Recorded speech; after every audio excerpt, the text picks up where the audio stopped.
Qatar में Hamas के leaders पर इजरायल के हमले और 6 लोगों की मौत के बाद सोमवार को दोहा में 50 से ज्यादा मुस्लिम देशों के लीडर्स का जुटान हुआ।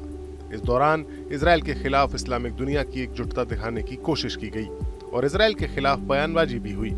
इस मीटिंग के दौरान कतर के पीएम शेख मोहम्मद बिन अब्दुल रहमान अल थानी ने कहा कि इजरायल ने सभी हदों को पार कर दिया है, वो किसी इंटरनेशनल रूल की परवाह नहीं कर रहा, उस पर लगाम लगाना जरूरी है। इसी दौरान मुस्लिम देशों ने इजरायल के कतर पर हमले की कड़ी आलोचना की।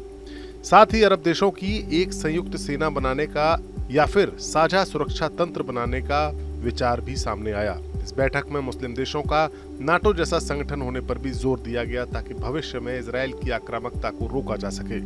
खाड़ी सहयोग परिषद यानी जीसीसी की ओर से एक संयुक्त रक्षा तंत्र एक्टिव करने पर जोर दिया गया। ऐसा तंत्र अगर बनता है तो इस शिखर सम्मेलन का सबसे व्यावहारिक परिणाम सामने आ सकता है। जीसीसी के देशों में Bahrain, Kuwait, Oman, Qatar, Saudi Arab और यूएई सदस्य हैं। इसी के तहत इन देशों ने सुरक्षा समझौता किया था। कतर के अमीर शेख तमीम ने इस समिट में कहा कि हमारी राजधानी में हमास के लीडर्स और उनके वार्ता प्रतिनिधिमंडल के परिवारों को निशाना बनाकर हमला किया गया। ये दिखाता है कि इजरायल सरकार अहंकार में है और किसी भी अंतर्राष्ट्रीय नियम को नहीं मान रही है। इजरायल जो कर रहा है वो खतरनाक है, उसे रोकने के लिए हमें ठोस कदम उठाने की जरूरत है। कतर के विदेश मंत्रालय के प्रवक्ता माजिद मोहम्मद अल अंसारी ने बताया कि जीसीसी में बचाव क्षमता विकसित करने के लिए इस ग्रुप के सैन्य निकायों के बीच विचार विमर्श चल रहा है। ये गुट की एकीकृत मिलिट्री कमांड की बैठक जल्दी ही दोहा में होने वाली है। यह नया तंत्र नाटो की तर्ज पर भी हो सकता है, जिसमें एक सदस्य देश पर हमला सभी पर हमला माना जाएगा।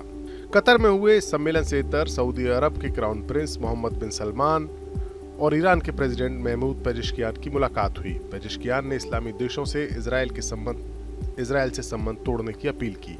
उन्होंने कहा कि इस्लामी देश इस नकली देश से अपना रिश्ता तोड़ सकते हैं और आपसी एकता और सद्भाव बना सकते हैं। एक और जहां मुस्लिम देश इजरायल के खिलाफ एक साथ मीटिंग कर रहे हैं, तो वहीं दूसरी ओर इजरायल ने फिर से कतर पर हमले की धमकी दी है।